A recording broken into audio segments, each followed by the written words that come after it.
Hey everyone, welcome back to Williamson Ridge Outdoors. Today we are in the 2023 Chevy Silverado 2500 HD with the Duramax diesel. And if you look behind me, you'll see that we have the PJ dump trailer back there. So actually what I'm doing today is actually going to go get a load of firewood in our dump trailer. What today's video is really about is my first impressions of towing with a diesel. So I've had a gas truck pretty much all my life, and I have towed with it. And I've had V8s, and I've had the most recent one was our 2011 F-150 with a 3.5 liter EcoBoost engine. That truck I've had since brand new, 2011, up until this point, 2023. And I have been so happy with the characteristics and the way that that truck tows. You can max out the towing capacities on that truck, and it tows it like no other truck that I've ever been in. I've had some pretty big V8s. I had a Nissan Titan with a 5.6 liter V8. And I mean, as far as horsepower and torque, I mean, the numbers, were up there for that truck. But as soon as you put something behind it, the truck had to really rev out to be able to produce that power. And every V8 that I've really been in since then has been the same way. So what I've been used to with that 3.5 liter EcoBoost is that the power band comes on so strong, the torque comes on so low of an RPM that you can run 60, 70 miles an hour, and it will stay below 2,500 RPMs with 10,000 pounds behind it. So I was worried about buying a new truck that has a big gas V8 in it and being kind of disappointed that that thing was just screaming all the time, trying to be in that power band, and that I just wouldn't like that characteristic because I've been so used to being under 2,500 RPMs whenever I'm towing all the time.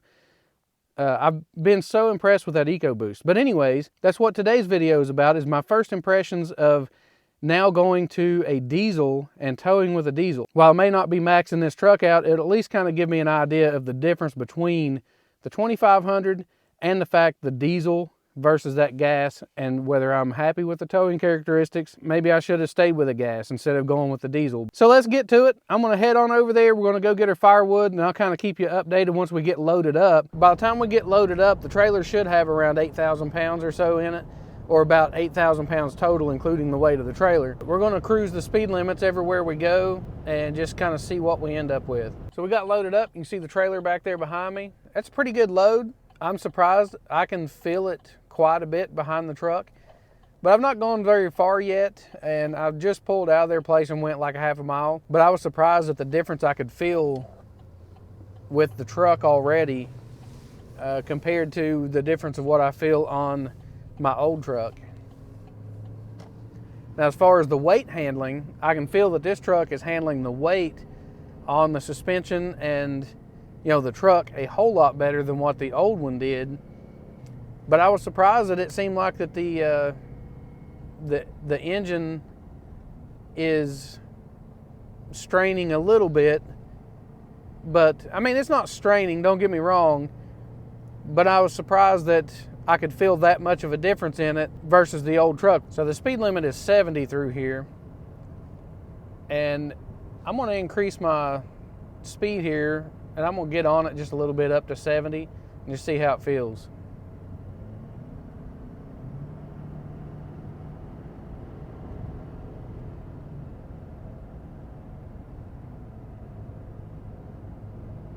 So you see we shifted down there a couple times. Feels pretty good. I mean, it's not, to be honest with you, it's not quite like I was expecting whenever you talk about having 910 foot-pounds of torque and 445 horsepower. I actually thought that it would feel stronger than that.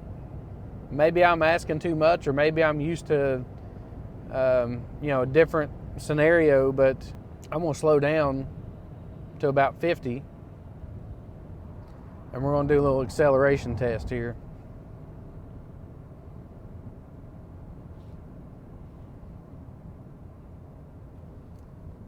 So the speed limit's 70 here, and I got cars coming up behind me, so I'm going to get on it right now.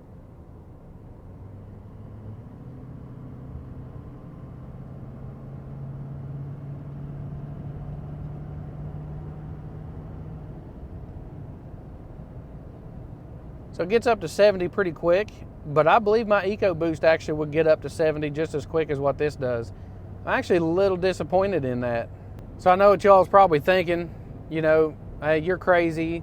That EcoBoost don't pull that, you know, that diesel outpull it. Yeah, there's no doubt the diesel will outpull the EcoBoost, but just from the seat of the pants feel, you know, the butt dyno, I think that going from like 50 to 70, that EcoBoost would actually pull that pretty close to that, and it would do so without revving up and being like, sounding like the engine's going to blow up or redlining the engine. It would only run 2,500 RPMs, and I think the most, and the heaviest I ever loaded that truck and climbing, you know, a big grade, the highest it's ever revved, I don't even know if it ever hit 3,000 RPMs or not. Now, it would hit that if you stomped it to the floor and was just trying to, you know, trying to gain speed really fast or whatever, it would rev out. But if you were just towing under normal circumstances and your transmission is shifting down for you to maintain speed, it would never run but above 2,500 to 3,000 at the absolute most. That's why I was really, really happy with that truck. I should be extremely satisfied and overwhelmed by the pulling power of this diesel. And I don't know. I mean, I'm a little disappointed of what it felt like right there. So I'm still happy with the truck. The truck really smoothed out a lot by adding all the weight to the trailer. The more I'm towing with it, the more I'm kind of like, okay, well, yeah, it's getting pretty impressive. I mean, as far as maintaining speed and where the RPMs are staying at, then yeah, I think this is it's pretty impressive be towing with this diesel. And so like right now we're coming up a grade, we're running about 1,400 RPMs at 60 miles an hour, which tells me I'm probably in 9th gear instead of 10th. And I don't think it would shift out of 9th in tow haul mode unless we maybe started going downhill or picked up the speed a little bit. As of right now, you know, it seems to be staying there, and it didn't shift down to start up this hill. So one really big difference, the exhaust brake. So just coming around, just turned up my road. As I was coming down one of these hills, the speed limit's only 40 miles an hour. And so as you come off that hill, there's some steep curves and stuff. And as I let off the gas, it went ahead and shifted down and started holding back. And then I touched the brake, it shifted down again, and then it maintained the speed all the way down that hill at 35 miles an hour. That's pretty impressive because it doesn't push the truck nearly as much with that exhaust brake as what it does on the gas truck. So you watch this exhaust brake come in, I'm coming over a hill. I'm gonna touch the brake for this curve. You see it shift down, and I'm no longer on the brakes. And I'm actually slowing down. I'm gonna have to give it the gas a little bit right here, just to kind of maintain speed.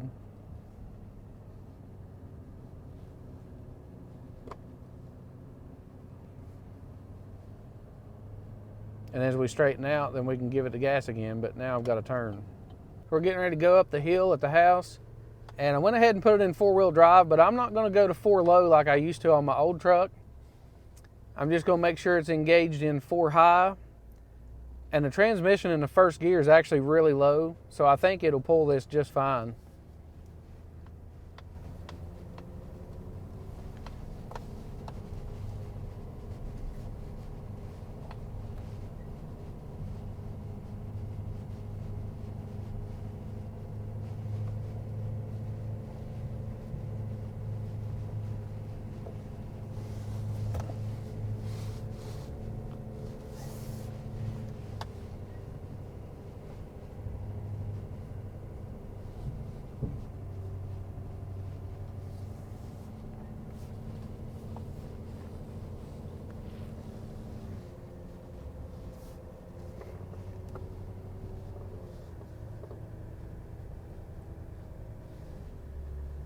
So here we are, final numbers, 39.2 miles and 12.5 miles per gallon. And that was just pulling the big hill coming up to the house. And that's a pretty tough pull, but now my old truck didn't have enough weight on the truck in order to pull it up through there. And I'll have to shift down to 4 low and hit it pretty hard. And I actually just eased up through there in 4 high. And you could tell it was straining a little bit actually in 4 high. but it was where I was holding it at. If I would have got a little bit more speed and kind of pushed it up through there, but the driveway's rough and I didn't want to be bouncing and banging around everywhere.